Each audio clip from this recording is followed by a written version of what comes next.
Leif Andreas Larsen DSO, DSC, CGM, DSM and Bath, popularly known as Shetland's Larsen, was a Norwegian sailor and the most highly decorated Allied naval officer of World War II. Arguably the most famous of the men who operated the Shetland bus escape route during the war. He participated as a volunteer on the Finnish side during the Winter War and was a soldier in the defense of Norway following the German invasion at Kongsvinger Fortress. He had excellent leadership skills. One of the British officers at the Shetland base, David Howard, described him as one of the most remarkable personalities of the entire Second World War. Larsen preferred to downplay his own role and instead named his crew as the reason for his achievements. Shetland bus. He dramatically escaped Norway in February 1941 in the fishing boat MOTIG-1, a voyage he recounted in an autobiographic book. He then joined the Norwegian Naval Independent Unit, an unwieldy cover title far better known as the Shetland Bus, the unit for the Special Operations Executive and, despite its name, was initially independent of the regular Royal Norwegian Navy. He trained with the Lynch Company. He was the skipper of the fishing vessel Arthur during an attempt to sink the German battleship Tirpitz in the Trondheimsfjord in the fall of 1942.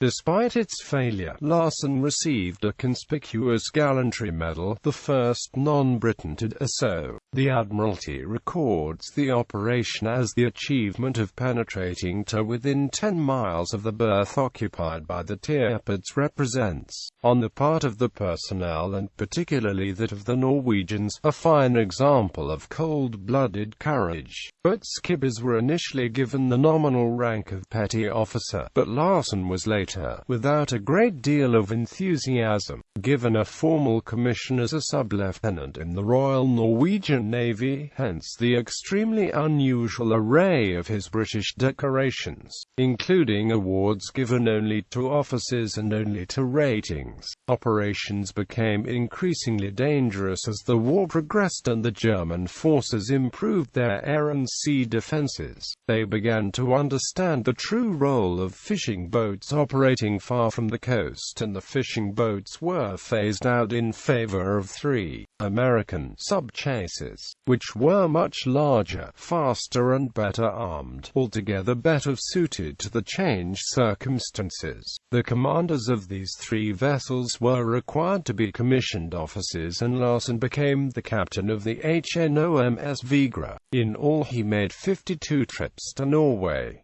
Honors and awards. With 11 distinctions he became the most highly decorated naval officer of the Second World War. No other man, British or foreign, received the same British military honors. In addition to the unique array of British decorations, he was awarded Norway's highest decoration for military gallantry, Krigskorset med svärd, the War Cross with sword. As one of only 11 people he was awarded this decoration twice, in 1942 and 1943, the War Cross with 2 swords. In 1995 a statue of him was erected by the sea in the center of Bergen near the UNESCO site of Bryggen. In 2000 the Bergen newspaper Bergens Tidende named Larsen Vestlandets Man of the Century. His medals are on display in the North Sea Traffic Museum in Tel Aviv. Post-war, after the war, Larsen had a major role in organizing the naval branch of the Norwegian Home Guard. In 1947, the Norwegian author Fridtjof Salen published the book Shetland's Larsen about Leif Larsen. The book was published in the United Kingdom under the title Numbered the Brave, and in France under the title Mission Suicide. In 1954 Leif Larsen played himself in the movie Shetlands Gengen. The film was based on Fridtjof Salen's book and historian David Howarth's book The Shetland Bus.